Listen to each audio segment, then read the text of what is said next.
Son film, Les Chatouilles, a marqué l'opinion, sorti en 2018 et réalisé avec son compagnon d'alors, Éric Métayer. Le long métrage d'Andrea Bescon avait mis en scène Karine Viard dans le rôle d'une mère qui ne voulait pas voir les viols dont sa fille était victime de la part d'un de ses amis. Depuis, la quadragénaire ne cesse, au travers de son histoire, de dénoncer les violences faites aux femmes et aux enfants. Parfois clivante mais toujours engagée, l'actrice qui prône la non-violence malgré ses traumatismes, n'a pourtant rien oublié de son passé.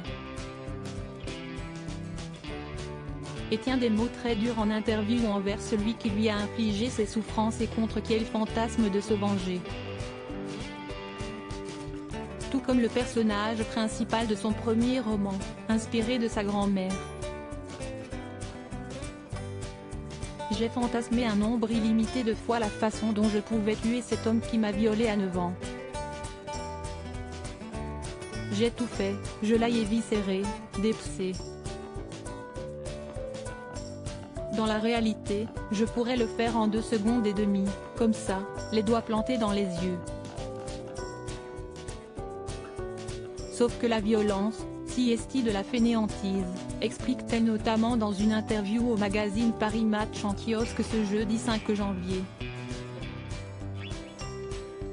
Et Andrea Bescon refuse d'y céder, l'actrice se bat, jour après jour, pour se relever dans la paix. Je suis allée voir des psys, je fais du yoga, du sport.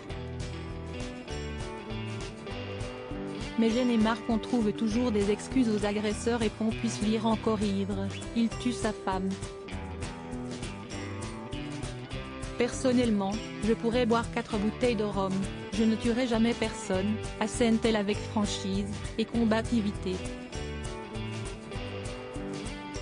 Éric Métayer et leurs enfants, sa force au quotidien, un combat dans lequel elle a été aidée par celui qui a partagé sa vie pendant plus de 10 ans, le comédien et metteur en scène Éric Métayer.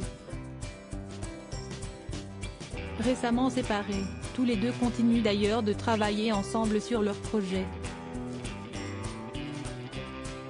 Et pas question pour eux de cacher cette réalité difficile à leurs 2 enfants, Anton et Juno. Je ne l'aurais jamais caché, révèle la comédienne. Je leur ai parlé des viols que j'ai subis. Sinon, ils auraient vu qu'ils ont une maman avec des failles mais ils n'auraient pas compris pourquoi. Ils se seraient dit, peut-être qu'elle ne nous aime pas ? Si est-il un peu ce que j'ai ressenti avec mes parents parfois.